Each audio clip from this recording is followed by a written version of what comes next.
Good morning students. आज मैं आप लोगों के आपका 5th चैप्टर का पार्ट 2 पढ़ाने जा रही हूँ। आप लोगों को मैंने प्रीवियस वीडियो में पार्ट 1 में यहाँ तक पढ़ा दिया था, रीडिंग करवा दिया था। आज मैं उसके आगे आप लोगों को रीडिंग करवाने जा रही हूँ।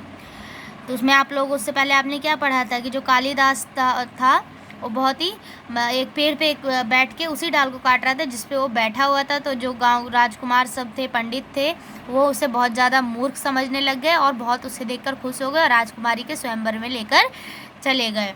ठीक है, अब मैं पढ़ रही हूँ। तुम केवल वह करते जाना जो हम कहेंगे, फिर देखो क्या होता है। अब बोलो, क्या तुम प्रस्ताव स्वीकार करते हो? तुम्हें ये प्रस्ताव स्वीकार है? कालिदास से पूछते हैं। तो कालिदास कहता है 100% स्वीकार है। महाराज, कालिदास ने प्रसन्न होकर कहा। कालिदास पेड़ से नीचे उतरा और उन लोगों के साथ चल दिया। पंडितों और राजकुमारों ने कालिदास को घर ले जाकर स्नान करवाया। फिर उन्हें विद्वानों जैसा वस्त्र पहनाए गए। एक पंडित बोला, अब हम तुम्हें राजकुमारी के पास ले जा रहे हैं, वह तुमसे शास्त्रार्थ करेगी।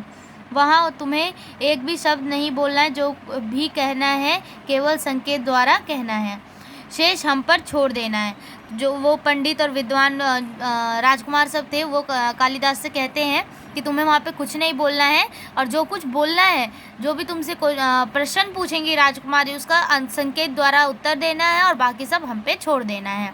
सारी बात समझा बुझाकर वे कालिदास को दरबार ले गए। उन्होंने राजकुमारी से कहा, राजकुमारी जी, यह महोदय एक प्रकांड विद्वान है, पंडित है, इनका नाम कालिदास है। बहुत विनती करने पर शास्त्रार्थ के लिए पधारे हैं, परंतु आजकल उन्होंने मौन व्रत धारण कर रखा है, इसीलिए जो कुछ कहेंगे केवल सांकेतिक भाषा में कहेंगे। उचित होगा कि आप भी इनसे सांकेतिक भाषा में प्रश्न पूछें। तो वो राजकुमारी से कह देते हैं इन्होंने मौन व्रत धारण कर रखा है, इनसे संकेत द्वारा प्रश्न करें और ये भी आपको संकेत द्वारा उत्तर देंगे। विद्वान के वेश में कालिदास अति सुंदर लग रहा था। उसके प्रतिभाशाली व्यक्तित्व से राजकुमारी प्रभावित हुए बिना ना रह सकी। शास्त्रार्थ आरंभ हो गया। राजकुमारी ने अपनी उंगली उठाई। उसका तात्पर्य था कि ईश्वर एक है। इसका उत्तर अब कालिदास को देना था। कालिदास ने इसका अर्थ समझा कि राजकुमारी मेरी एक आंख फोड़ने की बात कर रहे हैं, इसीलिए उसने उत्तर में 2 उंगलियां ऊपर उठा दी, जिसका तात्पर्य था तुम्हारी दोनों आंखें फोड़ दूंगा। परंतु पंडितों ने राजकुमारी को इसका अर्थ समझाया कि कालिदास कह रहे हैं कि ऊपर ईश्वर है और नीचे धरती। राजकुमारी पंडितों के तर्क से संतुष्ट हो गई। जो पंडित थे तो वो तो सांकेतिक भाषा में बात कर रहा था कालिदास, और पंडितों ने उन्हें कुछ और बता दिया राजकुमारी को। तो राजकुमारी बहुत संतुष्ट हो गई उनकी बात सुन के। राजकुमारी ने अपना दूसरा प्रश्न एक हाथ की 5 उंगलियों को खोलकर किया। तात्पर्य था कि मानव शरीर 5 तत्व से बना है, परंतु कालिदास ने इस संकेत का दूसरा अर्थ लगाया। उसने समझा कि राजकुमारी मुझे थप्पड़ मारने की धमकी दे रही है, अतः उसने उत्तर में अपनी मुट्ठी बांधकर राजकुमारी को दिखाई, जिसका तात्पर्य था कि यदि तुम मुझे थप्पड़ मारोगी तो मैं तुम्हें घूसा मारूंगा। परंतु पंडितों ने राजकुमारी को इसका अर्थ समझाया कि कालिदास कह रहे हैं जब 5 तत्व एकत्रित हो जाते हैं तब मानव शरीर में जीवन का संचार होता है। राजकुमारी इस तर्क से भी संतुष्ट हो गई, अपनी पराजय स्वीकार कर ली। वो लोग तो कुछ और, कालिदास कुछ और कह रहे थे और राजकुमारी को कुछ और बताया जा रहा था, है ना। तो राजकुमारी उससे संतुष्ट हुए जा रही थी। इस प्रकार कालिदास का विवाह राजकुमारी विद्योत्मा के साथ हो गया। राजकुमारी प्रसन्न थी कि उन्हें अत्यंत विद्वान पति मिला है, परंतु मूर्खता आखिर कितने दिन तक छिप सकती थी। कुछ ही दिनों में राजकुमारी को ज्ञात हो गया कि उसका पति तो महामूर्ख है और उसके साथ धोखा हुआ है। उसने जब कालिदास से इस बारे में पूछताछ की तो कालिदास ने उसे सच्चाई बता दी। राजकुमारी क्रोध से आग बबूला हो उठी। उन्होंने कालिदास को महल से धुतकारते हुए कहा, जाओ, पहले स्वयं को मेरे योग्य बनाओ, फिर मेरे पास आना। विद्योत्मा की तिरस्कार भरी बातें कालिदास के हृदय में शूल की तरह चुभ गई। उसने अपनी मूर्खता पर रह रहकर क्रोध आ रहा था।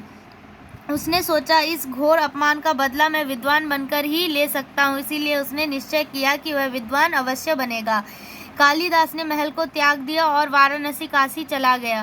काशी का समय देश में शिक्षा का सबसे बड़ा केंद्र था। काशी जो था उससे पहले के समय में शिक्षा का बहुत ही बड़ा केंद्र था।